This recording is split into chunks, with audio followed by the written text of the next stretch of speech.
Welcome to the Empowered Team Podcast. I'm your host, Kari Schneider, and today's episode is dedicated to our 400 episode. It's celebration time. This is the most amazing, cool, awesome experience to have gotten this far. So this episode is dedicated to consistency. I've learned so much about consistency in this episode. This podcast, 400 episodes, is such a great real-life example of consistency. I want to share with you the top 5 things that I've learned about consistency that this podcast has taught me. So I really want to hammer this home so you get the magnitude of the work that goes in. This is week in and week out. Not missing an episode. Not missing a week of airing for 8 years. That's a long time. And to give you a comparable, there are 4.5 million podcasts in the world. Only 8% are still active. You're listening to this one that has hit 400 episodes. That's not luck. That's not talent. That's consistency. So today I want to tell you exactly what it took and what it taught me and what it's not. So that if you need a little bit of consistency in your life, you can borrow from some of the failures and some of the lessons that I've been able to discover. So here's a little stat for you. 44% of podcasts quit after 3 episodes. They start to get the amount of work, the amount of detail. There's so much that goes into creating episodes. The average podcast dies at episode 21. 21 episodes, dead. And 90 to 95% of podcasters never reach episode 100.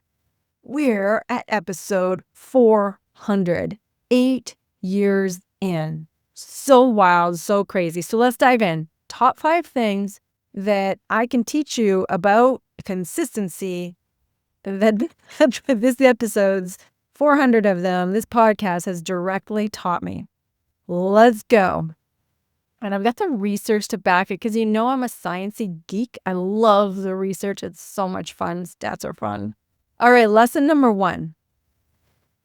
Willpower is not the fuel for consistency. So many people feel like they need to just grind through. They're going to make themselves do it. Let's go. Let's just keep going. But that's not what it is. It's passion. And when I say passion, I mean some sort of fire, some sort of thing that you care about, that you're aligned with, that really lights you up. And when I really realized this, it was early on in the first, I'd say before year 2, I was a co-host on this podcast. It was my idea. I started it. But I was a co-host with my husband at the time years ago. And I had a passion for sharing the story about high-performance athletes and their struggles so that other people in the world could see what was really going on behind the scenes, because people didn't really know what was happening behind the scenes in high-performance sport. And I was hoping that it would not only help other athletes, but also inspire other people to see what even the best in the world are struggling with and how they overcome it, to be motivational, inspiring, and teach the self-mastery, the habits of the highest achieving in the world. So we used Olympic and national level athletes. But what I discovered is that as time went by and we're in year 2, we're past 100 episodes. We did a lot. We did 100 episodes. Probably we did it by year 2, by the end of year 2. And by 100 episodes, my co-host, he had lost his passion for it and I had not. And there was a different motivation there. I was really intrinsically motivated for this because what I was doing in this podcast was very aligned with my values. For him, he was a little more extrinsically motivated with it because he didn't like that we weren't seeing massive number increases in downloads. It takes a long time with a podcast to really see those numbers start to build up and see the downloads increase. And so we had a different form of motivation with it. And I just loved if it helped one person. I loved if people got to share their story. I loved learning from people. So I was continually fueled with getting this feedback loop and this passion the whole way along. And it's a differentiator.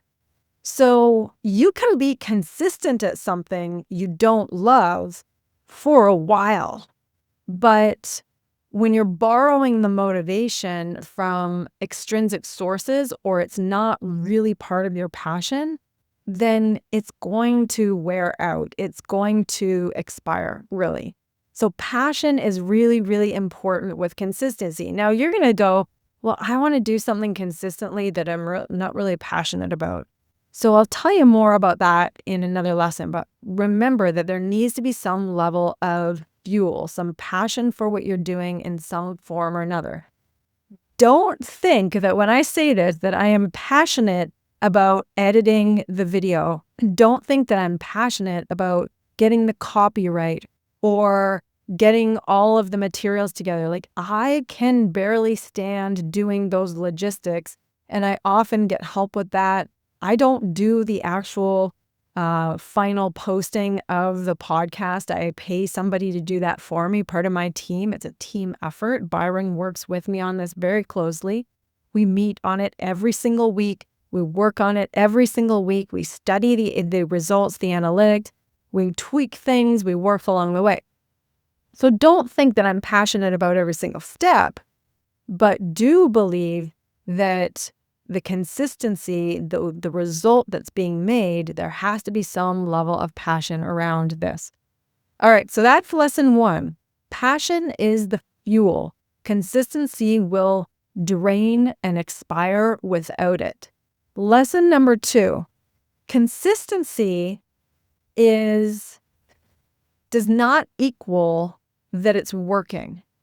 So what I mean by that is that as the podcast evolved, what I realized is that this podcast was amazing. The original idea was amazing.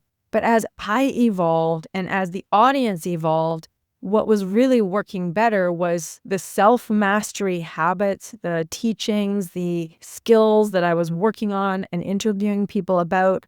That was landing. But even though it was niche into high-performance athletes, that wasn't really catching as much as really getting the skill of self-mastery out there. So even though I was consistent, that didn't mean that the product was working. So the thing about consistency is you have to be willing to change and adapt while being consistent. Now, that's something that most people have a hard time embracing because they feel like, well, if I'm consistent, I do the exact same thing all the way along. No. You could be doing the exact same thing all the way along and doing something that's just not contributing to the result or the outcome that you want to see happen. You have to have the flexibility to stay consistent and be able to change while being consistent. And that's a hard thing for most people to embrace because they feel like consistency means replication over and over and over. But it's not. I'm very consistent with my workouts, but it doesn't mean I do the exact same workout every day.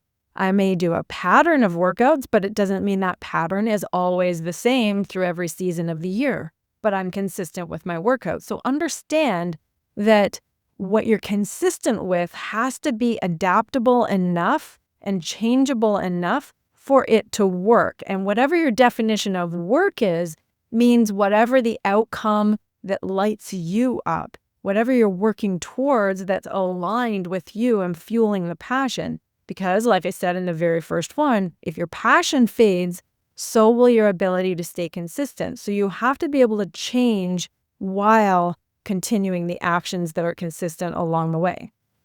Okay.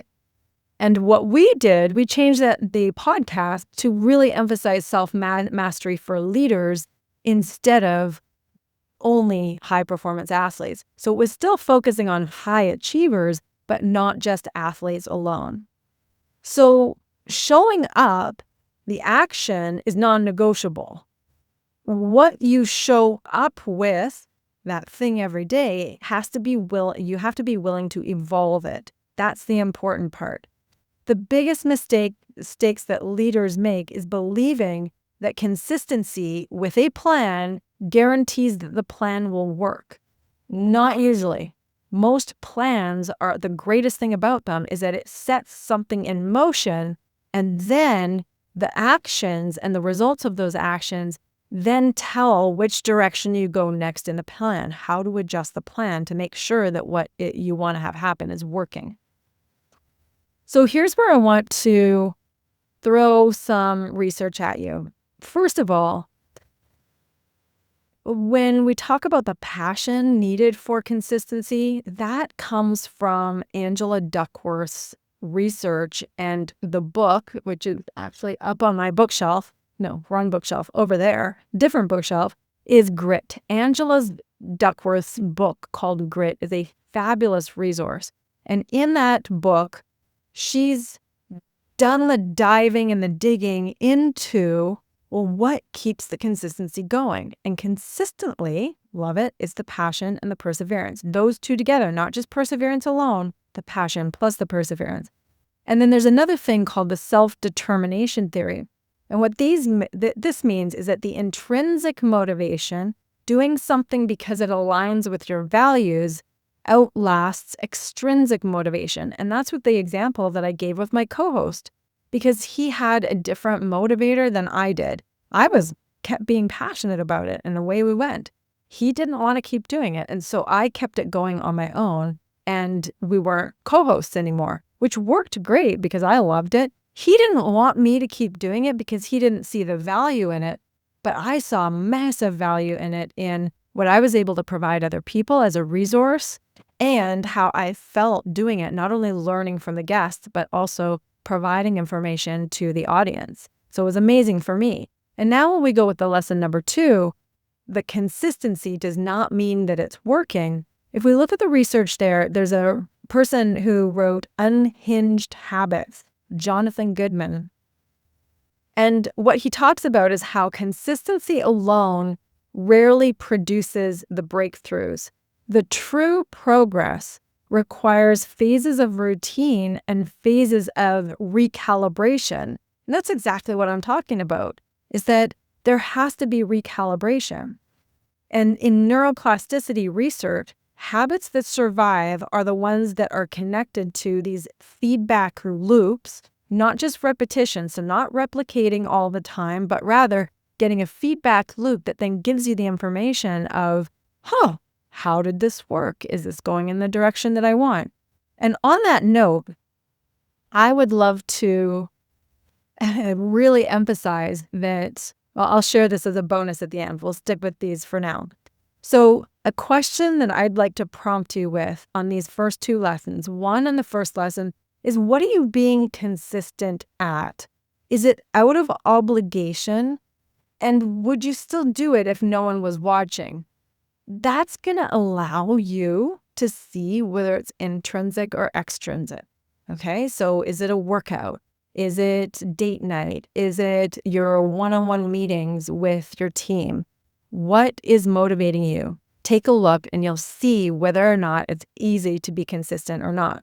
And then the next question is, where are you confusing showing up with making progress? So what needs to change inside of the consistency to make sure that it's going towards making progress instead of just showing up? All right, so there we've got the first 2. The third lesson that I've come up with here is, this one's difficult because I believe in focusing on the process.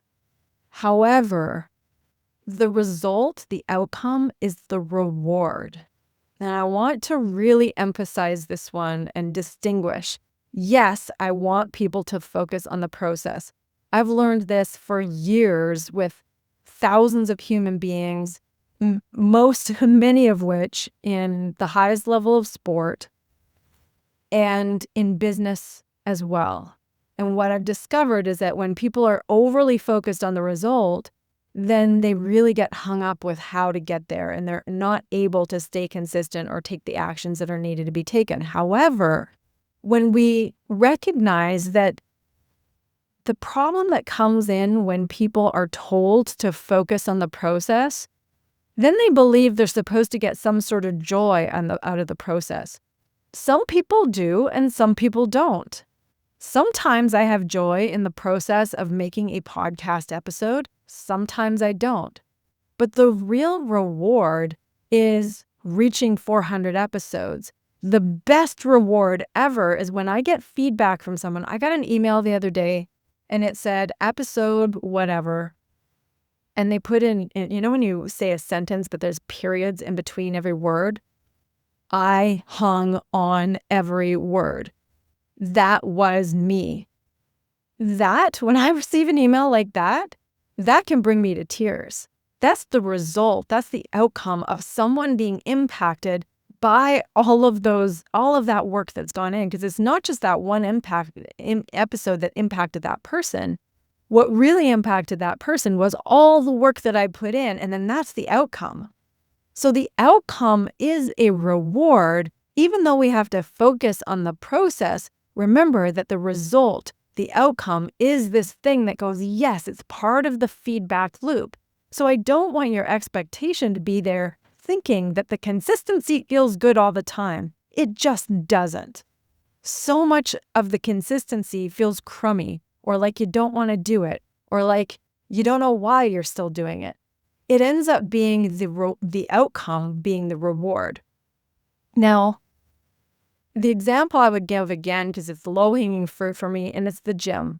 When you go to the gym, there's so many times that I don't want to even get out of bed, let alone walk into the gym and do the work in the gym. I don't want to do that. But the reward for me is even immediately after the workout, I feel good that I did it. Later in the day, I have more energy because I did the workout. Later on, even after that, maybe a month, 2 months, a season later, I'm so much stronger and healthier and fitter because of doing those workouts. And so most of the time I don't feel like working out, but people believe that I do. And when I say I'm focused on the process, they feel like, oh, well, it must feel great, that process. But it doesn't. No, it's the reward after that is the feedback loop of reminding yourself when it's sucky in the moment of being consistent, why you keep doing it. Oh yeah, because it's aligned, the passion, the fuel is aligned with who I am as a person who is healthy, as a person who is an athlete, as a person who is a leader and cares about positive impact for other people. So there's always that fuel, that why you keep going, even though the consistency often doesn't feel that great with some of the actions that are consistently taken. It's the reward of the result that keeps fueling it. So the research that goes with this, you not having to love every rep, every step, not having to love every day of being consistent, it's the reward phase is what cements the feedback loop. The reward is meaningful enough that the routine becomes self-sustaining. So the routine is the routine is the routine. It becomes very routine. It can feel very doldrum-like. However, that result cements that feedback loop and keeps you going. And it's also the compounding effect. You know the compounding effect. This is so good. Small, consistent actions over time magnify.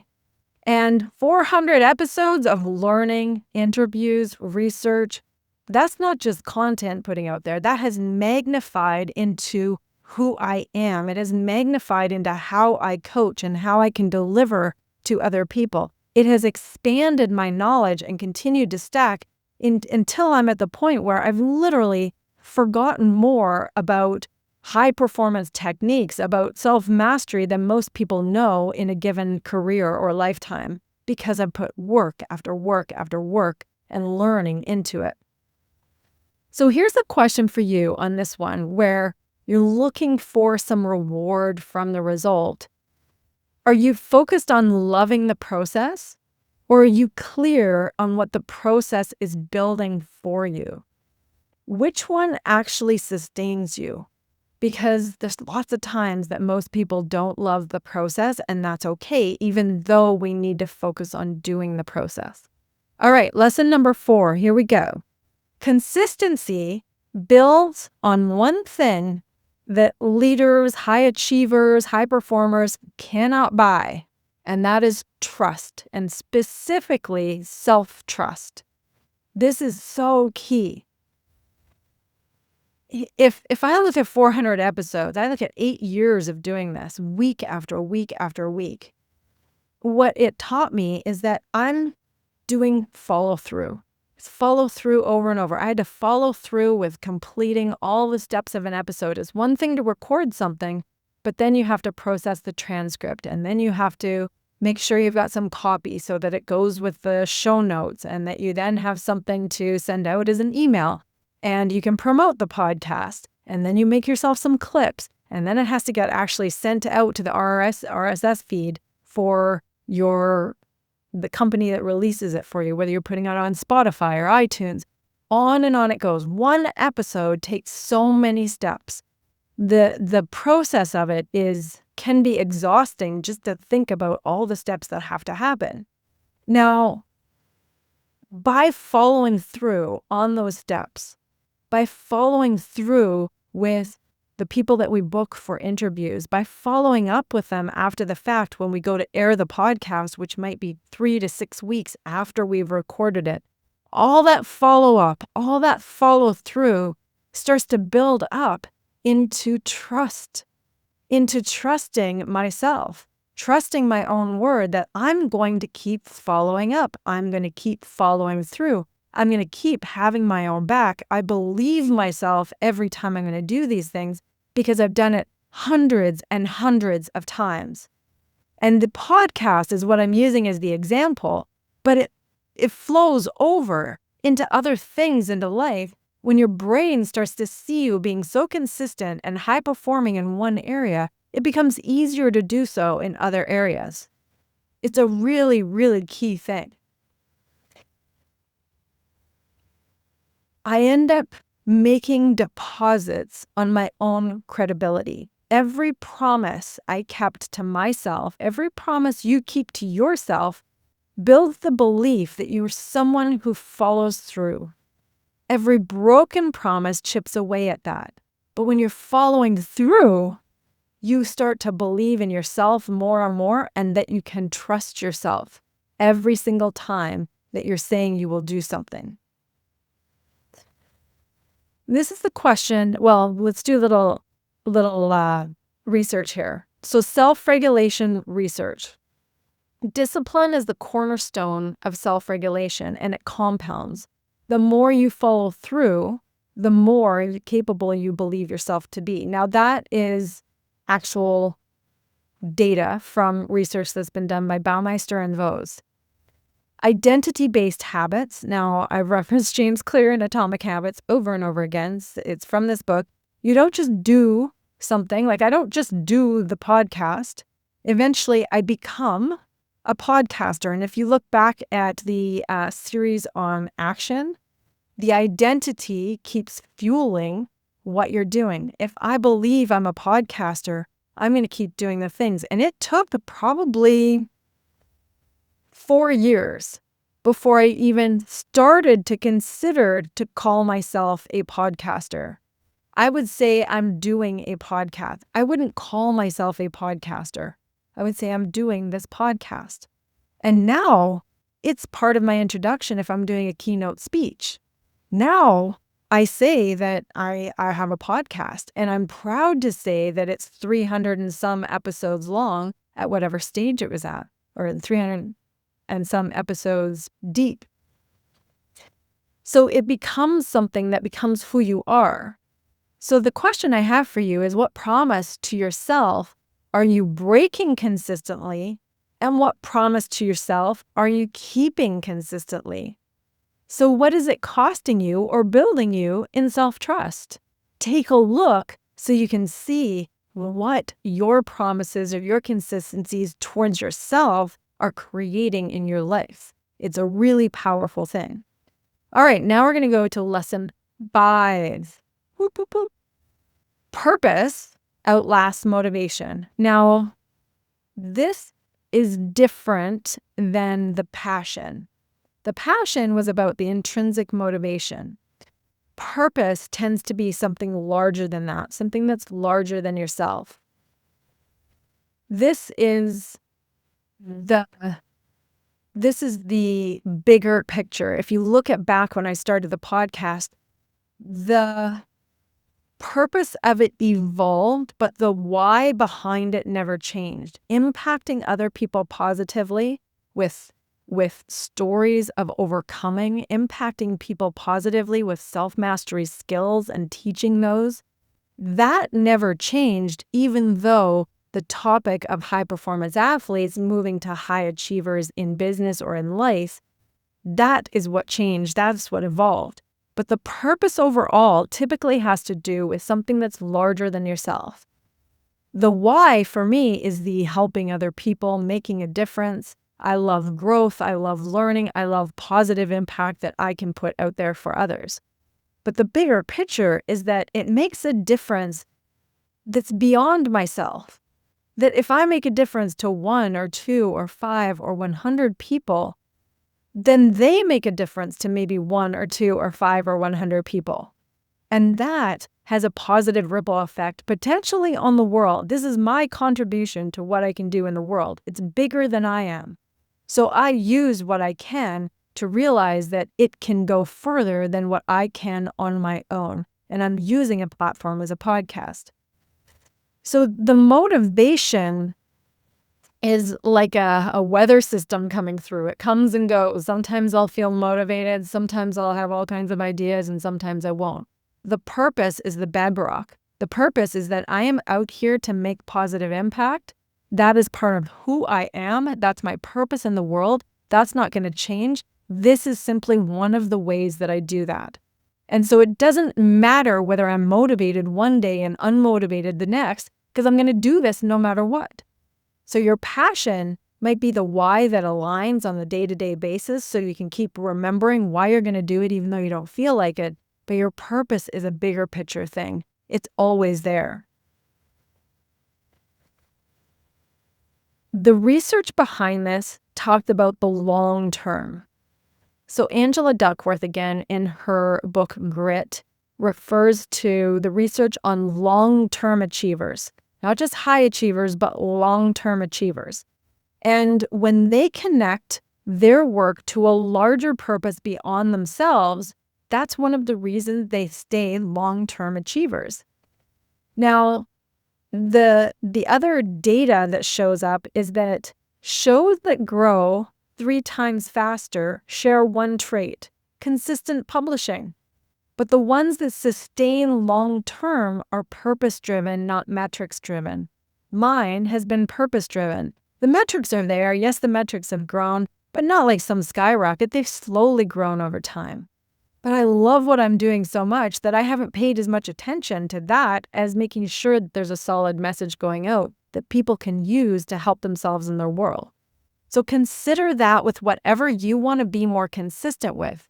Even if it's something that seems really personal, something like like a workout. We'll go back to workouts. If it seems really personal that way, remember that purpose-wise, you working out contributes to a larger purpose of you being able to still contribute to other people.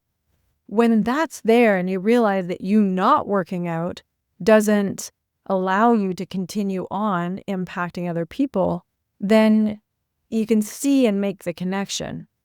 But when your brain goes, oh, this is just a workout, it has no tie to my bigger picture purpose in life, then you're less likely to do it.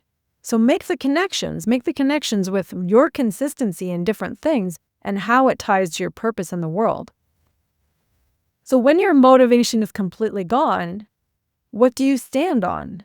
If the answer is nothing, that's where you look to create a platform of purpose, a bedrock, a foundation, so you've got something to lean on when you absolutely need to.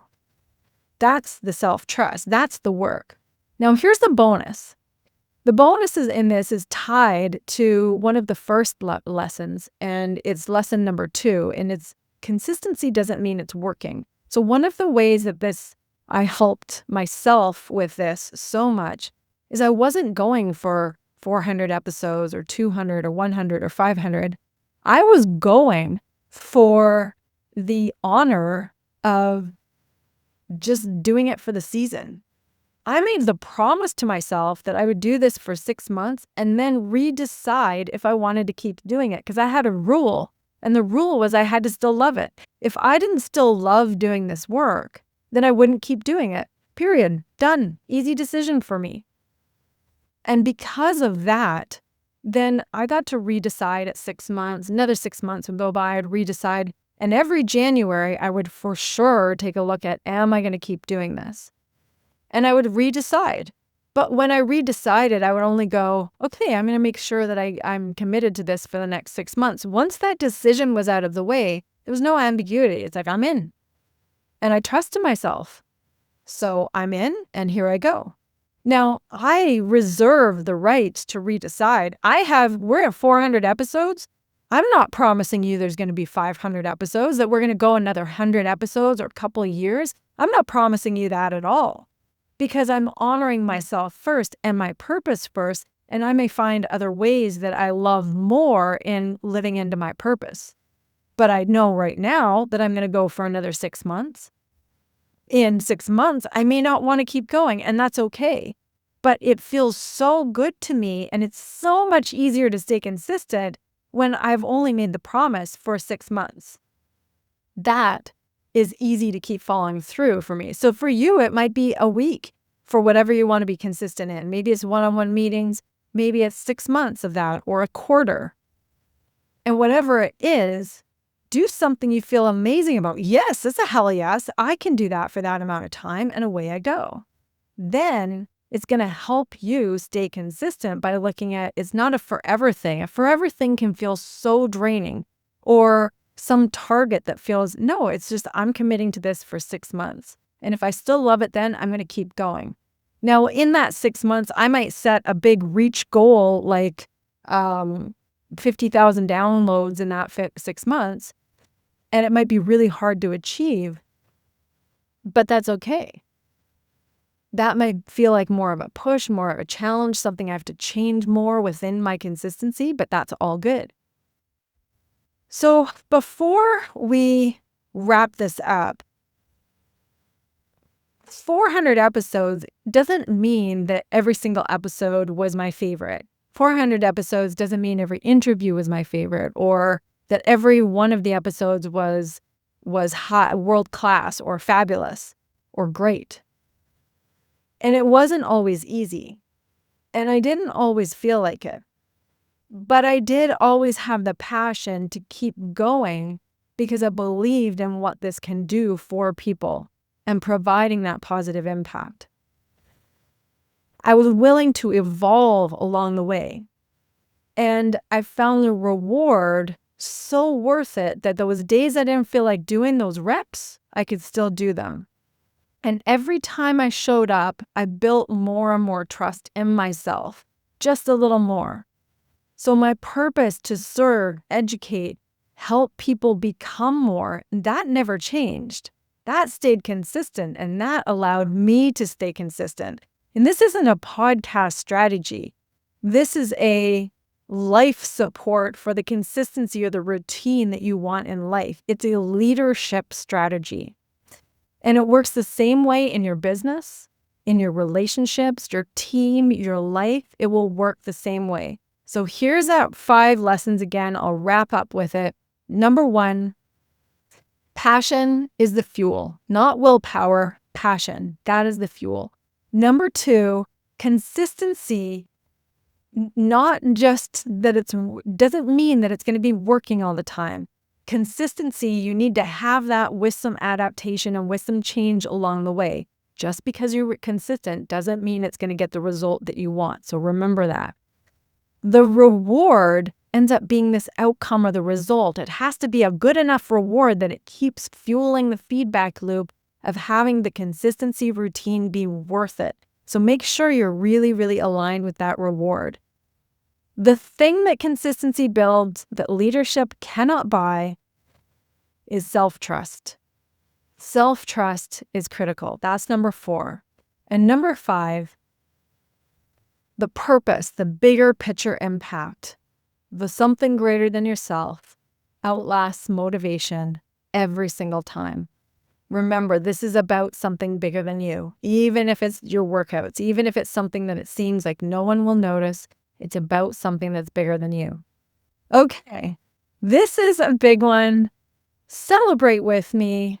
I know there's something that you deserve and want and can celebrate right now. And if you're anything like me, I always forget to celebrate. So it's becoming more of a consistent habit. I really want to reinforce it.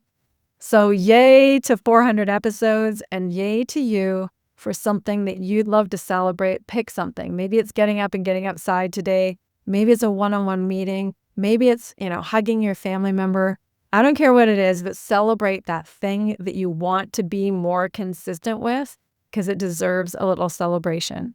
All right, everyone. Here's to 400 episodes. Thank you so much for being with me, especially those people who have been with me from the beginning and those people who are subscribers and regular listeners. The way you can really have bigger purpose and bigger impact is share it out there. I hope you love it. Give us some suggestions. We will keep producing more for you. All right, keep going, get consistent, stay empowered.